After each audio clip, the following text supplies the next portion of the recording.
why did you decide to have a foundation, knowing that it's something that a lot of people are not aware?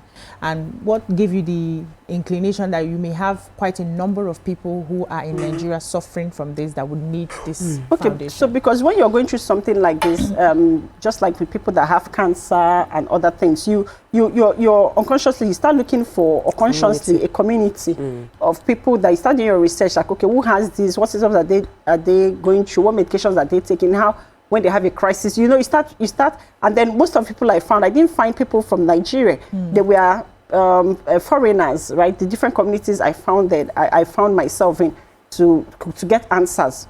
I didn't find Nigerians. Then I can remember at some point, somebody reached out to me and I said, there's a lady, she's a medical doctor, that she thinks that she has Myasthenia Gravis, but she doesn't live in Nigeria, she stays in Ghana.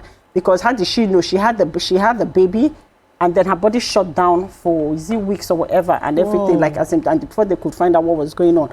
And that made me say, no, someone has to speak up. If I'm going through this, there must be other people going through this. So we need to have a community where we can come together, where we can help and support one another.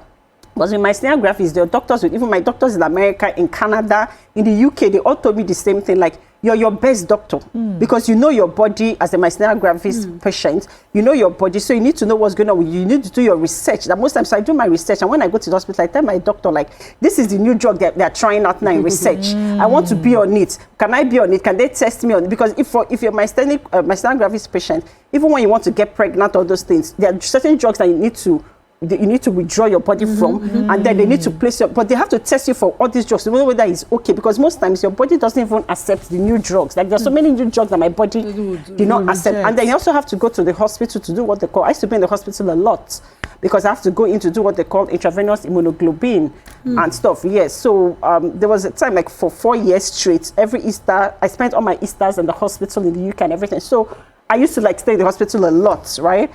But so that made me say, you know what, I became depressed and stuff. I said, I need to form a community of people that they're going through this thing. They can share, can encourage one another. I can inspire them. I can help with their drugs and with their medical care. But I can't do it by myself, right? So but I've been running this foundation so long by myself. Yes. I need to hug you. I have to hold my mic so that we don't. Thanks, darling. Thank you.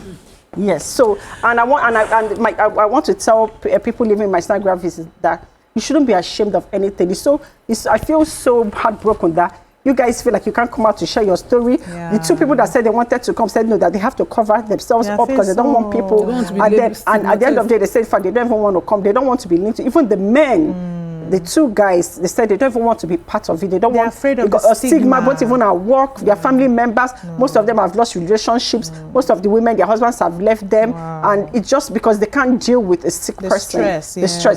But with Myasthenia Gravis, you can live a healthy life just like any other person. I'm a testimony of that. As in, I'm balling. I'm living my best life. They're hugging you right now. You too. You too. Stay tuned.